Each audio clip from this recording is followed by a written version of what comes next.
जय गुरु जी। शुक्राना गुरु जी। अनंतम शुक्राना। ओम नमः शिवाय। शिव जी सदा सहाय। ओम नमः शिवाय। गुरु जी सदा सहाय। शुक्राना अनंतम शुक्राना। जय गुरु जी।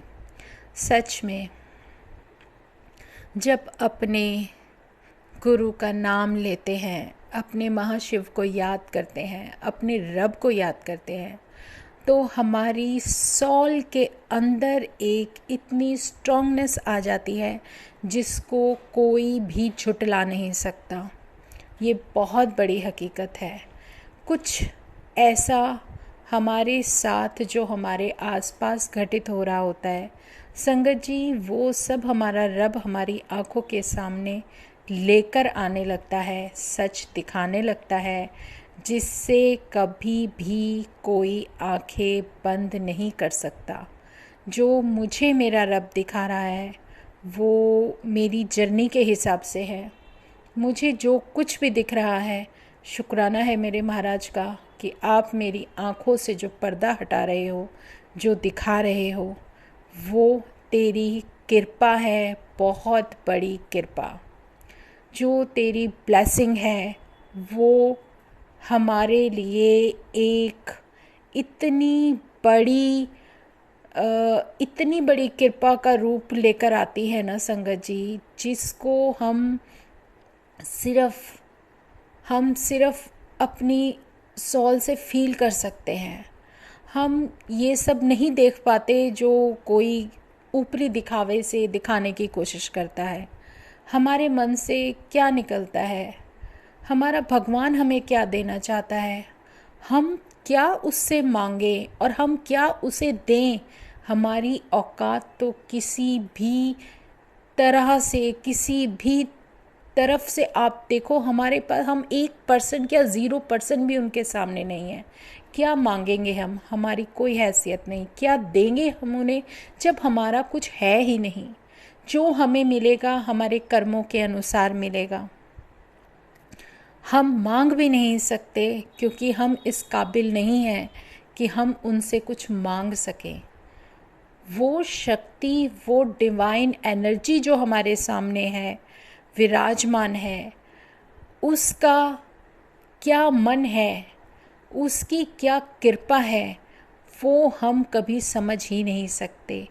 वो किस तरीके से, किस रूप में, कैसे हमें ब्लेस कर देते हैं, कितनी ब्लेसिंग करते हैं, ये हम नहीं समझ सकते, कभी भी नहीं समझ सकते। क्योंकि उसका तो कोई भी रूप, कोई भी कहते हैं ना, आपने एक शब्द सुना होगा, अगर नहीं सुना तो प्लीज़ ज़रूर सुनना। वो शब्द था गुरुजी का कि तेरा अंत नाही। सच में कोई अंत नहीं, कोई शुरुआत नहीं। वो एक ओमकार है जिसका कोई भी रूप नहीं है। वो रूप अगर हमें दिखा रहे हैं तो वो सिर्फ इसलिए कि वो शक्ति हमें ये बताने की कोशिश करती है कि हम अपने प्रभु को सामने साक्षात देख पा रहे हैं और उस एनर्जी को फील कर पा रहे हैं। अगर उन्होंने हमें कुछ दिया है तो वो सिर्फ इसलिए कि हमें वो प्रोटेक्ट कर सकें। हमारी प्रोटेक्शन के लिए वो जो करते हैं सबसे बेहतरीन करते हैं, जिसको हम नहीं समझ सकते। एक आम इंसान कभी भी नहीं समझ सकता। उनका जो भी तरीका होता है, वो जिस तरीके से कल्याण करते हैं संगत जी, वो बिल्कुल अलग होता है। वो किसी भी तरह से होता है, किसी भी तरीके से होता है। जब हम एक शब्द बोल देते हैं सरेंडर, बहुत बड़ी चीज़ होती है। उसमें हमारा अपना कुछ नहीं होता संगत जी। कभी गुरुजी कोई मैसेज सुनवाते हैं, कोई सत्संग सुनवा देते हैं और शायद उसमें कुछ आंसर हमारे होते हैं, लेकिन कभी कुछ बातें हमें समझ में नहीं आती। 1% भी आपसे छुपाने की कोशिश नहीं करूँगी। कल मैंने एक सत्संग सुना नाम नहीं लूँगी, एक संगत जी का सत्संग सुना, लेकिन उसमें कुछ हद तक मुझे जब उन्होंने गुरु जी के बारे में बताया बहुत अच्छा लगा। उनके बारे में कुछ बताना कि उन्होंने जो किया इस संसार के कल्याण के लिए किया, सब कुछ बहुत अच्छा जा रहा था। लेकिन जब उन्होंने ये बताने की कोशिश की कि अब वो किसी गुरु या किसी भगवान के साथ ना रह के खुद वो काम करने जा रहे हैं, तो कहीं ना कहीं मुझे सिर्फ ये महसूस हुआ कि इंसान एक अपनी मुक्ति के रास्ते पे जाता जाता बीच में एक ऐसे लोभ में फंस जाता है जब वो ये सोचने लगता है कि ये सामने वाला तो वो जो कर रहा है वो तो मैं भी कर सकता हूँ। अपने अंदर एक ऐसा अहंकार के आने का मतलब है कि हमारा पतन शुरू हो चुका है। हम क्या है उस एनर्जी के सामने, हमारी क्या औकात है उस एनर्जी के सामने। वो जो कर सकते हैं उसका कोई कारण था, उस दिव्य शक्ति का जिसने एक इंसानी रूप का चोला लेकर हमारे बीच आकर अगर हमारा कल्याण किया है, तो वो हमारे महाराज, वो हमारे महाशिव, वो हमारे पूर्ण गुरु, उनके अंदर कुछ तो ऐसा था। उन्होंने क्या किया क्या नहीं किया ये सब हम जानने वाले और किसी को बताने वाले क्या होते हैं। हम सिर्फ ये बता सकते हैं कि हमारा कल्याण हमारे भगवान ने कैसे किया और वो कैसे कर रहे हैं, और वो हमें क्या बताना चाहते हैं, वो हमें क्या समझाना चाहते हैं। हमारी सॉल को जिसको उन्होंने प्रोटेक्शन दी हुई है, वो सॉल जो एक इस चक्र से निकलकर बाहर जाने की शिद्दत से उनके सामने अरदास कर रही है, उनके चरणों से जुड़ने की कोशिश कर रही है। हमारी क्या औकात, हमारी क्या बिसात कि हम उस प्रभु की रोशनी को, उस दिव्य शक्ति को, उस एनर्जी को 1% क्या 0.111 कोई भी पॉइंट ले लीजिए, कोई भी आप नंबर ले लीजिए, उस पर जाकर तो आप सोच ही नहीं सकते, ना ही समझ सकते हो। इसीलिए भगवान ने हमेशा सिखाया है अपने दिमाग अपने जूतों के साथ बाहर निकाल कर मेरे पास दर्शन करने आया करो, क्योंकि तुम्हारे इफ़ बट कभी नहीं चलते।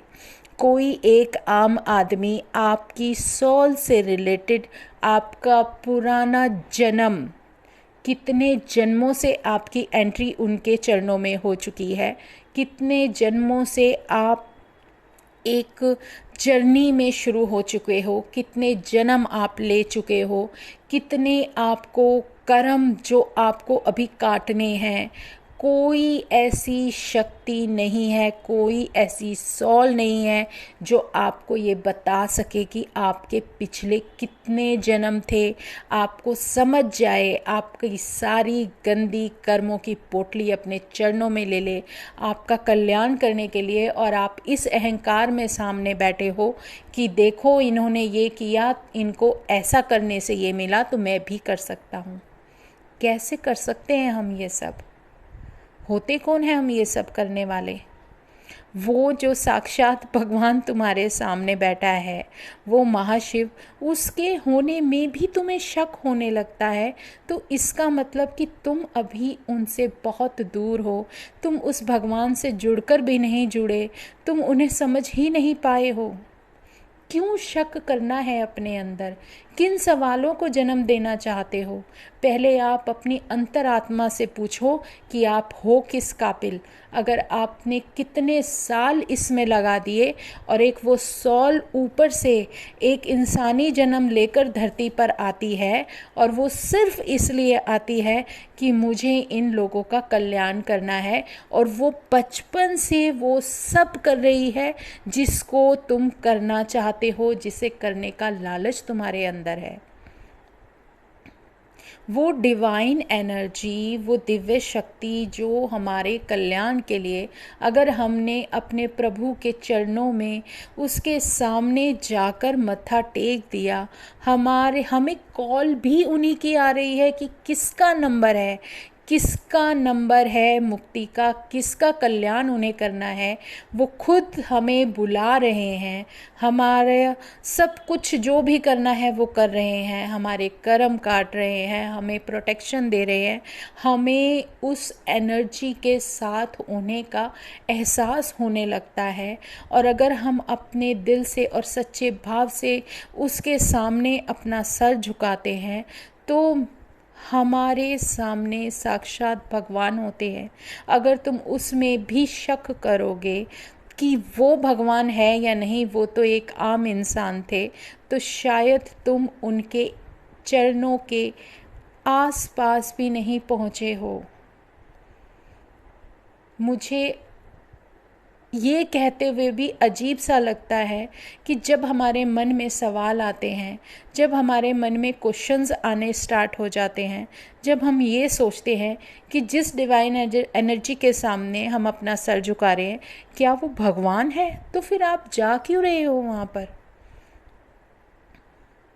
उस भगवान ने जिसने जन्म लेने के बाद से लोगों का कल्याण करना शुरू कर दिया, जो तुम्हारे कर्म बिना कहे तुम्हारे ऐसे पता नहीं कितने जन्मों की पोटली, संगत जी, तुम्हारे कितने जन्मों की, तुम ये सोचो कि तुम एक हफ्ते में कितनी बार कपड़े बदल लेते हो, महीने में कितनी बार बदल लेते हो, और तुम्हारी सॉल ने कितनी बार जन्म लिए, कितनी बार मृत्यु को प्राप्त हुई, उसके बाद ये जन्म तुम्हें मिल रहा है। और उस जन्म को मिलने के बाद तुम्हें कल्याण करने का जो मौका मिल रहा है, जो तुम्हारा भगवान तुम्हारे लिए सब कुछ करने के लिए बैठा है, अगर उस भगवान पर तुम शक करोगे तो फिर तुम उसके आसपास भी नहीं हो। ये किसी के लिए भी हो सकता है, मुझे नहीं पता मेरे अंदर ये भाव क्यों आ रहे हैं, लेकिन जब से कल मैंने वो उन अंकल जी का जो भी सत्संग सुना, और अब मुझे उन्हीं के शब्दों में ये पता चल रहा है कि 20 साल हो चुके हैं उनको वो सब करते हुए, वो क्रिया करते हुए, सो एंड सो जो भी वो बता रहे हैं। लेकिन आप ये बताइए, क्या भगवान बनना इतना आसान है? आप किसी को जीवन दे सकते हो? नहीं दे सकते। जीवन सिर्फ भगवान दे सकता है। और भगवान है कौन? ये क्वेश्चन हर किसी के दिमाग में रहता है, जो हमेशा तुम्हारे अंग संग तुम्हें प्रोटेक्ट करते हुए, तुम्हें हर चीज़ से बचाता हुआ लेकर जा रहा है, जिसने आज तक तुम्हें प्रोटेक्ट किया, तुम्हें जीवन दिया, वो भगवान है। जो तुमसे कुछ नहीं मांगता, जो सिर्फ तुम्हारे सच्चे मन से, तुम्हारे भाव, तुम्हारी असली भावनाएं, जो तुम्हारे दिल से जो अरदास निकलती है, सिर्फ वो अंदर का प्यार भरा भाव मांगता है जो हमारे अंदर विराजमान है। उस सॉल को, उस भगवान को अपने अंदर महसूस करना पड़ता है। इसका मतलब ये नहीं कि हर कोई उनकी जगह ले सकता है। भगवान राम ने अपने जीवन में कितने बड़े बड़े त्याग किए, वो कुछ हमें सिखाने के लिए किए। उन्होंने हमें कुछ बताया कि हमें जीवन में अगर कोई वचन ले लेते हैं, कुछ करते हैं, तो उसको निभाना चाहिए। हमने क्या किया क्या नहीं किया ये हमारे हाथ में है ही नहीं। करवाने वाला वो है, वो दे रहा है, तो हम उसको कर पा रहे हैं। अगर वो तुम्हें कुछ भी नहीं देगा तो तुम कुछ भी नहीं कर पाओगे। एक छोटा सा उदाहरण है, अगर उनके सामने कोई उन्हें भगवान को चाहने वाला है और कोई संगत ये बोल दे कि ये मुझे मेरे पास मेरे भक्त को नहीं आने देती या आने नहीं देता, तो सामने वाला यही बोलता था कि आप कुछ करते क्यों नहीं। तब हमारे भगवान का आंसर यही था कि मैं सिर्फ कल्याण करने के लिए आया हूँ। जिसका जो प्रारब्ध है उसे वो काटना पड़ेगा। सिर्फ उसके अंदर के मन का विश्वास होगा। अगर वो सच्चे मन से जुड़ा है वो मेरे पास नहीं आ सकता, लेकिन मैं तो उसके पास जा सकता हूँ। वो जब भी मुझे सच्चे मन से पुकारेगा मैं उसके पास हमेशा साक्षात विराजमान रहूँगा। ये बहुत बड़ी सच्चाई है। इसमें किसी के करने से कुछ नहीं हो सकता संगत जी। हर व्यक्ति, हर उसकी जर्नी अलग है।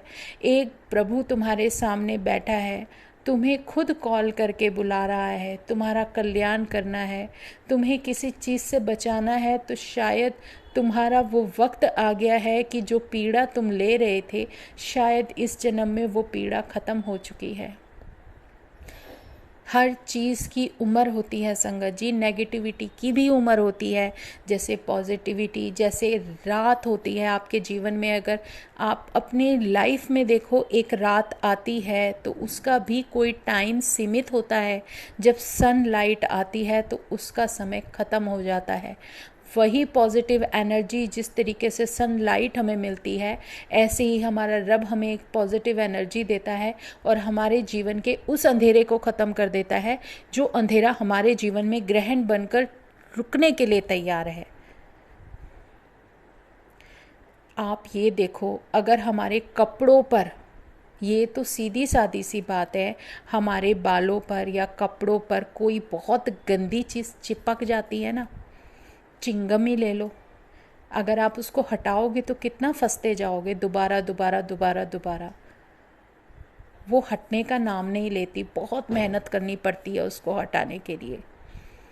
हमारे जीवन में हमारे पता नहीं कितने जन्मों से जो कर्म करते करते करते जुड़ते चले आ रहे हैं, पता नहीं कितनी गंदगी है जिसको साफ़ करने के लिए हमें कितनी मेहनत करनी है, ये वो भगवान जानता है, हम नहीं जानते।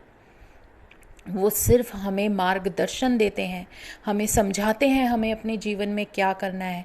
तो वो सिर्फ इसलिए बताते हैं कि हमें अपने जीवन में वो करते हुए वो मंजिल, वो मुक्ति मिल सके, जिस मुक्ति को लेने के लिए, चाहने के लिए से बड़े महात्मा, बड़े से बड़े इंसान, कोई भी जो भी चाहता है वो सिर्फ मुक्ति चाहता है, अगर उसको असली ज्ञान है तो। कोई दोबारा इस धरती पर आना नहीं चाहेगा। वो सॉल जो अपने भगवान से जुड़ चुकी है, उसे किसी को भी ये बताने की ज़रूरत नहीं है कि हम अपने अंदर अपने किस भगवान को, किस दर्शन को, किस रूप को मानते हैं। किसी के रोकने से ये भावनाएं नहीं रुकती। हमारे मन के भाव हमारे परमात्मा के लिए हैं और हमेशा रहेंगे। बहुत बड़ी सच्चाई होती है ये हमारे जीवन की, कि हम जब भी उस प्रभु से जुड़ जाते हैं ना, तो उसके बाद कोई हमारा मजाक बनाता है, कोई हमें ताने मारता है, कोई हमें कोई बातें सुनाता है कि इस उम्र में ये अभी से ये सब करने लगे, कि इस इंसान को अब तक इसका मन नहीं भरा ये सब कर करके। बहुत ऐसी सारी चीज़ें सर्कल बाय सर्कल आपको झेलनी पड़ सकती हैं, लेकिन ये तो आम बात है। कहते हैं ना, कुछ तो लोग कहेंगे, लोगों का काम है कहना। आप किसी भी तरीके से जीने लगो, आपको शांति से जीने नहीं देंगे। आप एक सच्चे और अच्छे रास्ते पर चल रहे हो, तब भी उनको प्रॉब्लम रहेगी कि यार ये इस रास्ते पर क्यों चल रहे हैं। अगर आप कुछ गलत करने जाते हो, तब भी उनको ये प्रॉब्लम रहेगी, यार ये तो ये करता है। तो ये सब कुछ सिर्फ हमारी सोच पर निर्भर करता है कि हम क्या करना चाहते हैं। हमारा मन है, हमारी भावनाएं हैं। हम अपने भगवान ने अगर हमें कोई रास्ता दिखा दिया और हम बहुत अच्छे रास्ते पर चल रहे हैं, तो फिर आप ये सोच लीजिए, जब आपकी सॉल एक चक्रव्यूह से निकलने की कोशिश करती है, तो दलदल में वापस खींचने की कोशिश नेगेटिविटी करती है। ये बहुत बड़ी सच्चाई है। आप बहुत कोशिश करते हो सिमरन करने की, नाम जप करने की, लेकिन वो चीज़ें वापस आपको खींचती हैं कि आप उन चीज़ों से बचकर ना जाओ, क्योंकि हर किसी का अपना सोचने समझने का तरीका होता है। ये नेगेटिविटी भी तो यही है। ये है क्या? ये भी एक तरीका होता है हम लोगों को इस भ्रम जाल में फंसाने का कि हम ये नहीं कर सकते। हमारे जीवन में मकसद क्या है, वो हमारे लिए सोचना ज़रूरी है। अगर हमें कोई एक रास्ता दिखाया गया है तो उसके पीछे कोई वजह होती है। एक पूरे परिवार में अगर एक व्यक्ति भी नाम लेकर उस प्रभु का सिमरन करना शुरू कर देता है तो वो उस पूरे परिवार के लिए प्रोटेक्शन का काम करता है।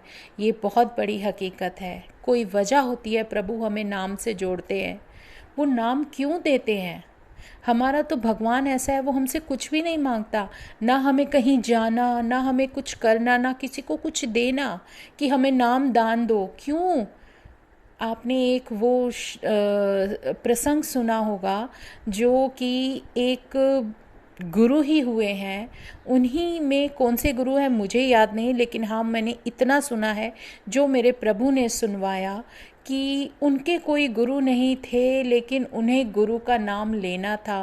वो सीढ़ियों पर लेट गए थे जब उन्हें पता चला कि वो वाले गुरु वहाँ पर स्नान करने आते हैं, और वो उन सीढ़ियों पर लेट गए संगत जी।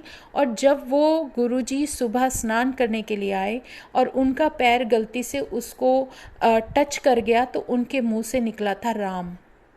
उन्होंने इसलिए अपने भगवान को याद किया कि मेरा पैर किसी पर टच कर गया, कि प्रभु इसको चोट ना लगी हो। लेकिन जो वो वहाँ पर लेटे हुए थे उनको वो जो शब्द सुनाई दिया राम, उन्होंने उसको अपने मन में बसा लिया और उसे अपना गुरु मानकर उनका नाम जपने लगे और इस भवसागर से तार हो गए, तर गए वो।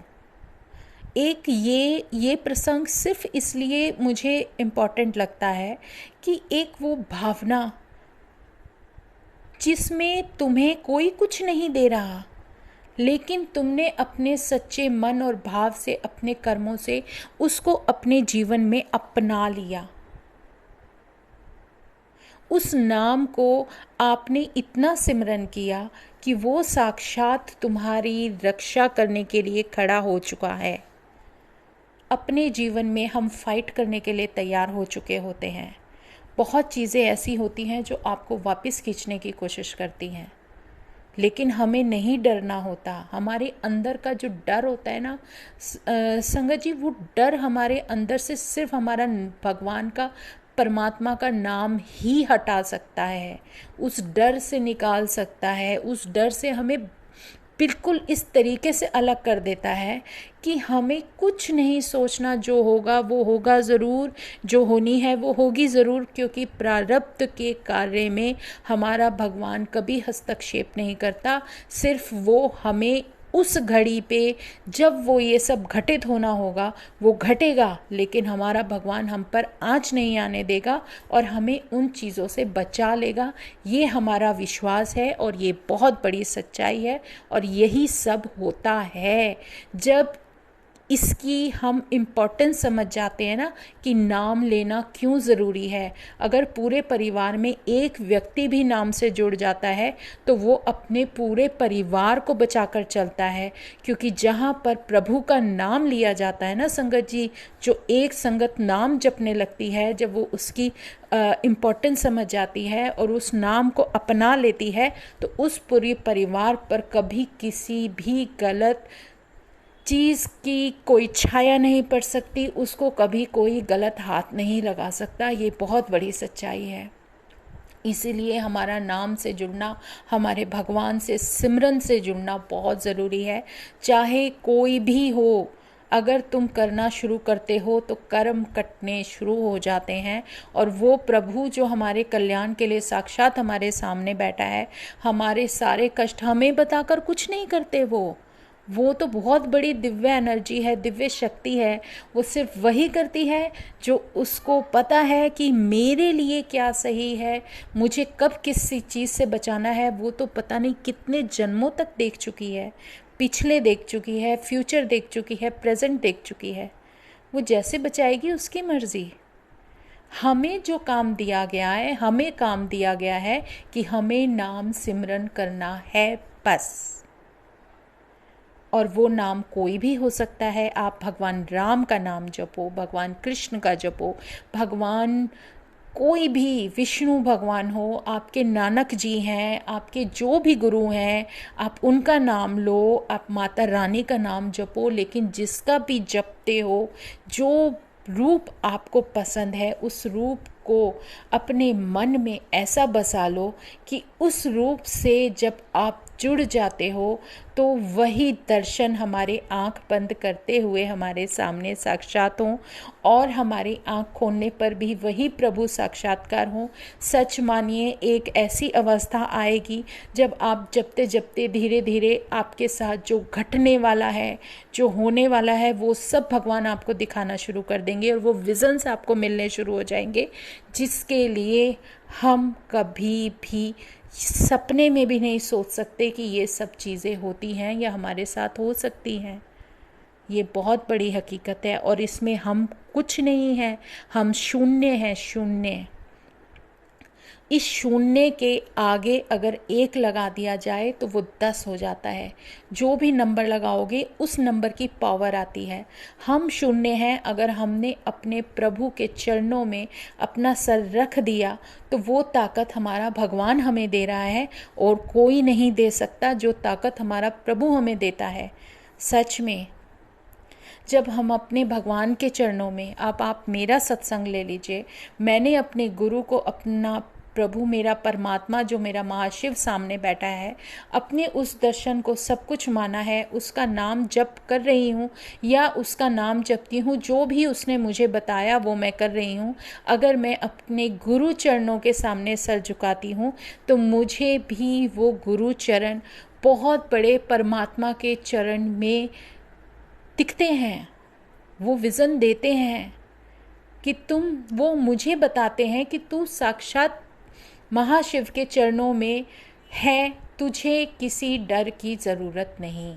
ये हकीकत जो भी इंसान जितनी जल्दी समझ जाता है वो अपने परिवार को आगे लेकर चलने लगता है।